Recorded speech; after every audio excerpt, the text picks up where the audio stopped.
慌ただしく過ぎていく時の波にふと足元をすくわれそうになった時、必ず紐解く本があります。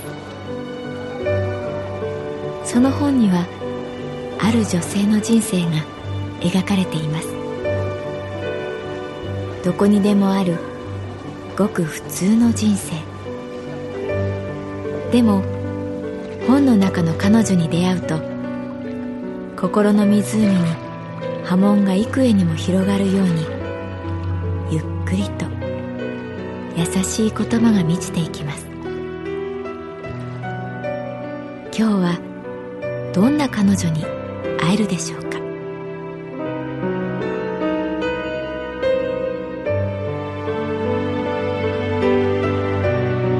サウンドライブラリー、世界に一つだけの本。朗読は私木村多江がお送りいたします。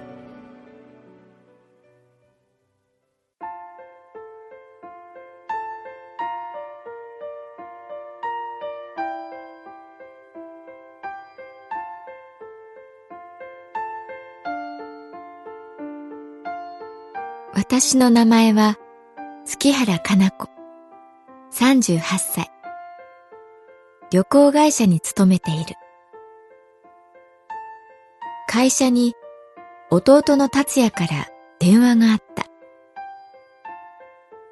なんで携帯にかけないのと聞くと、携帯なくしたとあっさり言う。弟は小さい頃からいろんなものをなくす。ノート、アルト笛、財布にスニーカー。ランドセルごとどこかに置き忘れたこともあった。何かに集中すると他が全く見えなくなるらしい。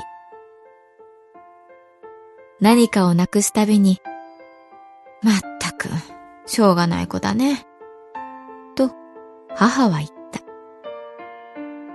でもひどく怒られるわけでもない。私は納得がいかなかった。私がたった一度でも消しゴムや鉛筆を元あった場所にしまわないと大きな声で叱られるのに、弟は何かをなくすと、へへ、と照れたようにはにかむ。その顔が可愛いことを知っているに違いない。父も母もその笑顔に騙されて甘いんだ。私はそう思ってきた。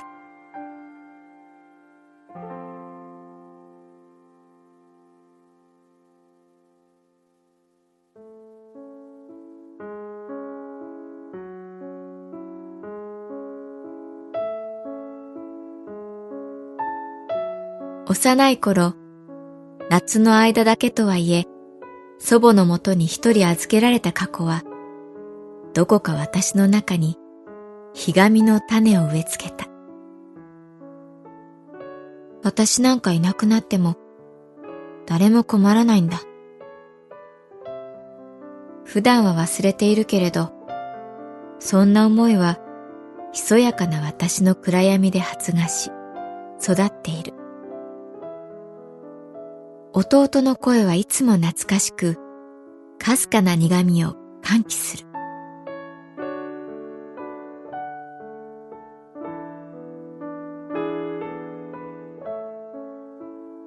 電話をかけてくるなんて珍しいじゃない？ああ、しばらく海外に行くことになりそうだから、顔を見ておこうと思ってさ。またどこかに行くの？今日さ、昼飯おごってよ。電話の向こうにはにかむ笑顔が見えた。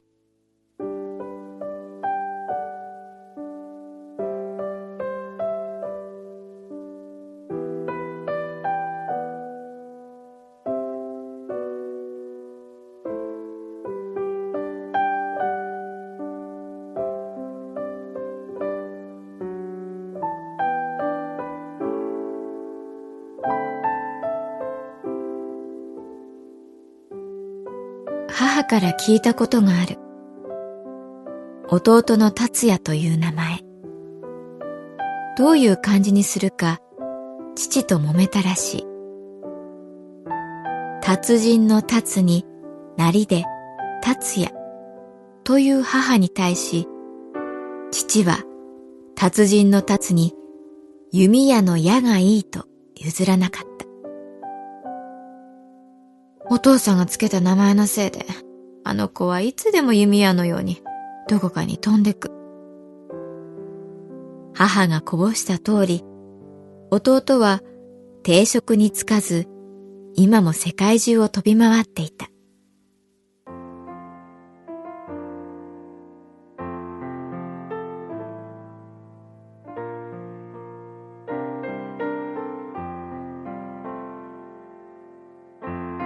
神保町のランチョンという洋食屋さんで弟と向かい合った。白いシャツにデニム、黒いジャケットを着ていて、想像していたよりだらしない格好ではなかったので安心した。お姉ちゃん、ご無沙汰、元気？と微笑む。顔がだんだん父に似てきたなぁと思う。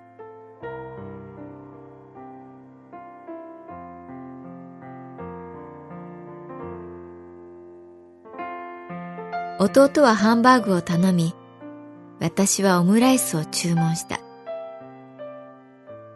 いざ面と向かうと、何から話していいのかわからない。運ばれてきた料理を黙々と食べた。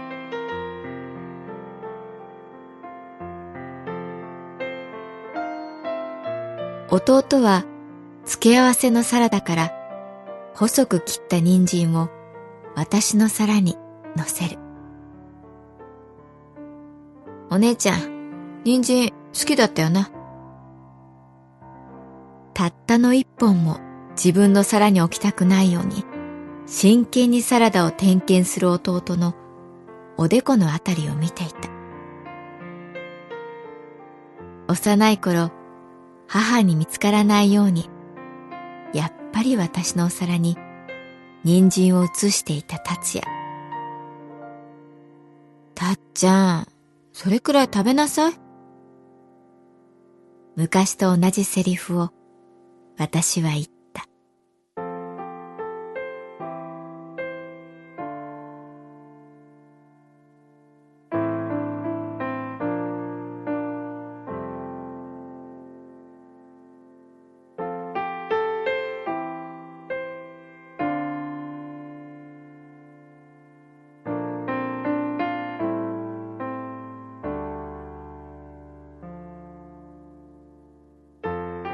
俺、今さ、自分で写真撮って文章を書いてるんだ。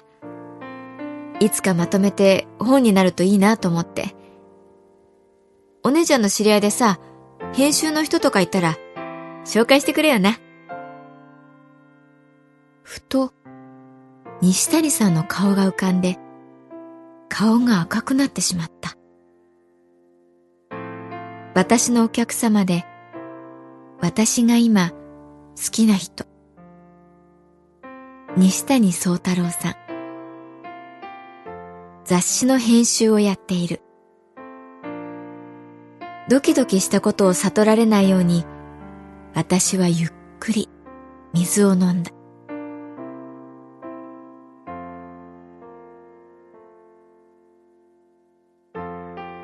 今度はアフリカに行くよ。モザンビーク。どこそれ？南アフリカのちょっと上かな。しばらくアフリカを回ろうと思ってる。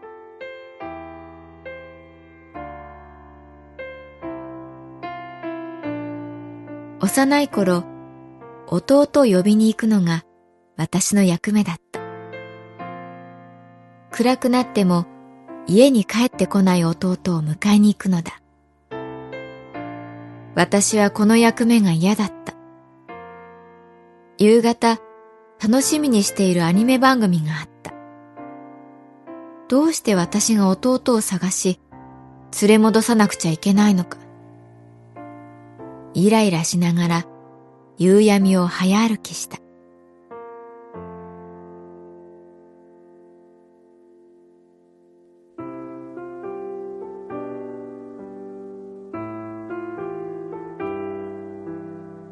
弟が最も多く出入りしていたのがニーニの家だった。名字も正確な名前もわからないニーニは8人兄弟で唯一の男の子。お姉さんや妹からニーニと呼ばれていた。ニーニの家は川のすぐ横のトタンと廃材でできた小屋。お父さんが建てたらしい。お母さんはイナゴを煮たり、タンポポや菜の花を茹でたり、いつも鍋の前にいた。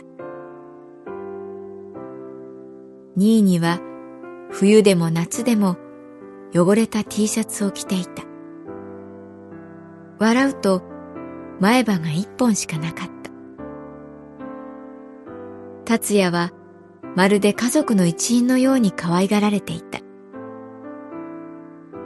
ニーニと一緒に取ってきた草や虫をニーニのお母さんに自慢げに差し出していた。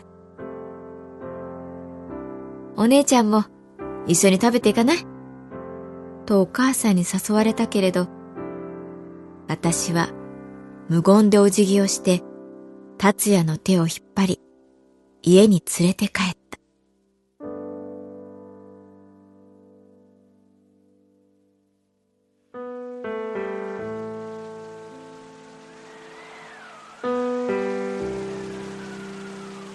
ある嵐の夜、大雨が地面を叩き、暴風が木々を揺らした。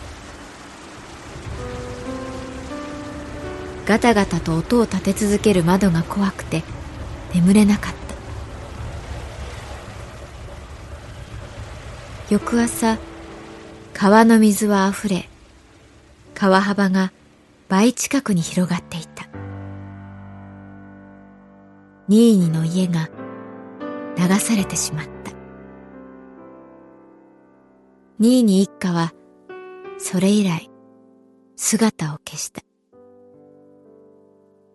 家ごと流されたのか、無事だったのか、誰にもわからなかった。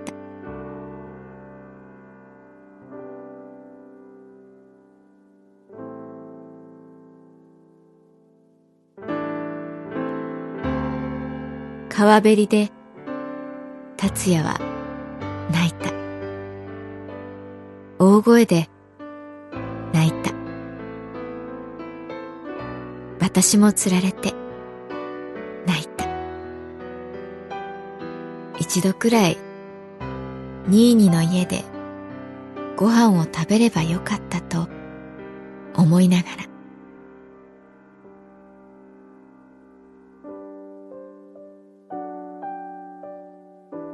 異国の地でろうそくの明かりを見ているとさ、ハンバーグを食べ終えた弟が言った。お姉ちゃんのこと思い出すよ。よく連れ戻しに来てくれたよな。達也ははにかむように笑った。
世界に一つだけの本。作構成北坂雅人。朗読は私木村多江でお送りいたしました。